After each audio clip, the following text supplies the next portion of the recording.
기초문법부터 로봇을 움직이는 코드까지 아맞다 아카데미입니다. 이중 반복이면 100만 개의 1조번, 포인터 2개면 단 100만 번, 그 비결 2포인터입니다. 정렬된 수천 개의 숫자가 한 줄로 늘어서 있습니다. 여기서 더해서 정확히 어떤 목표값이 되는 두 수를 찾아야 한다고 해봅시다. 가장 단순한 발상은 모든 짝을 하나하나 만들어 보는 것입니다. 그런데 수가 만 개라면 짝의 수만 대략 5천만, 하나하나 확인하면 억 단위 연산으로 불어납니다.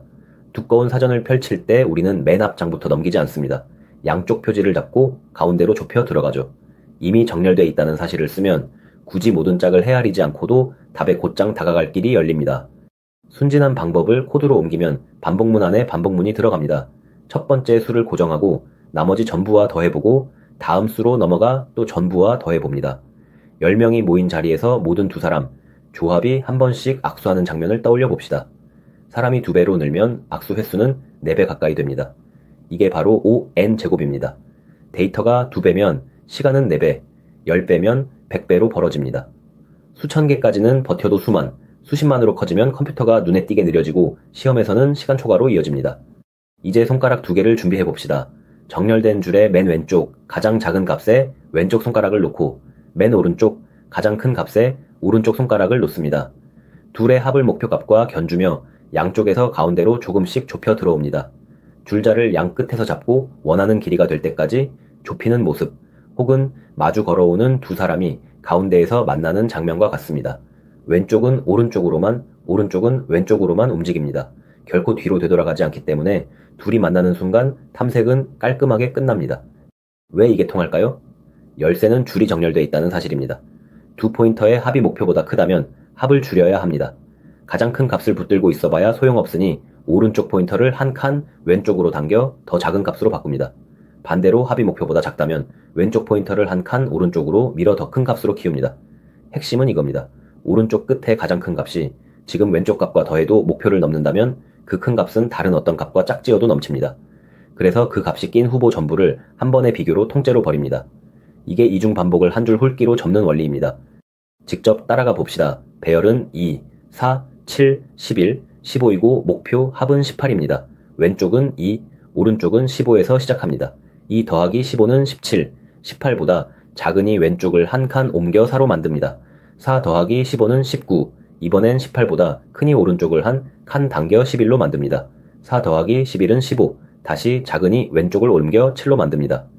7 더하기 11은 정확히 18, 정답입니다. 5개짜리 배열에서 단 4번의 덧셈으로 답에 닿았습니다. 모든 짝을 만들었다면 10번을 봐야 했을 일입니다. 이 논리를 C++과 파이썬으로 나란히 적어봅시다. 뼈대는 놀랄 만큼 똑같습니다. 왼쪽 포인터가 오른쪽 포인터보다 작은 동안 반복을 돌립니다. 매번 두 값을 더해 목표와 견주죠. 같으면 두 수를 찾았으니 멈춥니다. 합이 목표보다 작으면 왼쪽 포인터를 하나 늘리고 크면 오른쪽 포인터를 하나 줄입니다. 두 언어의 차이는 문법의 겉모습뿐입니다. C++은 조건을 괄호에 두고 본문을 중괄호로 감싸고 파이썬은 콜론과 들여쓰기로 같은 흐름을 표현합니다. 알고리즘의 뼈대는 언어를 가리지 않는다는 걸 여기서 분명히 볼 수 있습니다. 속도를 따져봅시다. 왼쪽 포인터는 오른쪽으로만, 오른쪽 포인터는 왼쪽으로만 갑니다. 어느 쪽도 되돌아오지 않죠. 그러면 두 포인터가 서로를 향해서만 움직일 때 다 만나기까지 몇 번이나 움직일까요? 답은 간단합니다.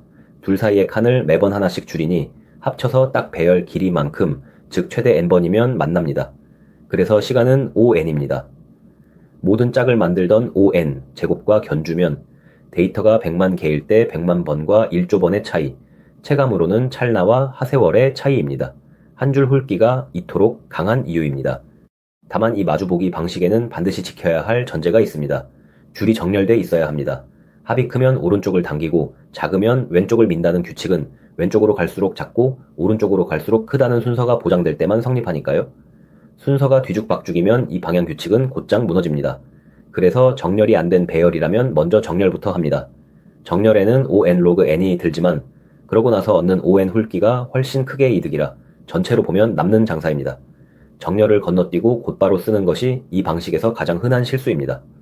투포인터에는 또 다른 얼굴이 있습니다. 이번엔 두 포인터를 같은 방향으로 나란히 세워 둘 사이에 하나의 창을 만듭니다.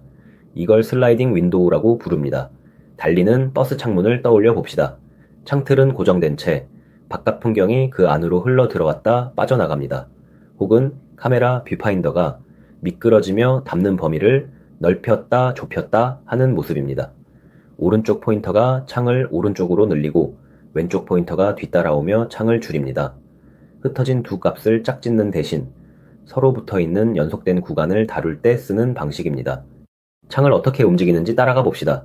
연속된 부분, 구간의 합의 목표 이상이 되는 가장 짧은 길이를 찾는다고 해봅시다. 오른쪽 포인터로 창을 한 칸씩 늘려 값을 계속 더합니다.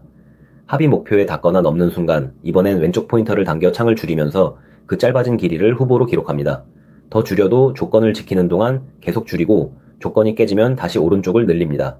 늘렸다 줄였다 하는 이 리듬으로 배열을 딱 한 번만 훑고도 가장 짧은 구간을 찾아냅니다. 물을 채웠다가 넘치면 조금 따라내며 적정선을 맞추는 감각과 닮았습니다. 슬라이딩 윈도우도 C++과 파이썬으로 뼈대를 맞춰봅시다. 바깥은 오른쪽 포인터를 처음부터 끝까지 한 칸씩 미는 반복문입니다. 오른쪽이 가리키는 값을 현재의 합에 더해 창을 넓힙니다. 그 안에서 창의 조건을 만족하는 동안 도는 안쪽 반복문을 둡니다. 여기서 지금 길이를 최선값과 견주어 갱신하고 왼쪽이 가리키는 값을 합에서 빼며 왼쪽 포인터를 한 칸 밀어 창을 좁힙니다. 바깥 반복문은 확장, 안쪽 반복문은 수축, 이 두 겹의 리듬이 전부입니다. 마주보기 때처럼 두 언어의 구조는 판박이고 문법의 껍데기만 다릅니다. 이쯤에서 투포인터의 세 얼굴을 한자리에 모아봅시다.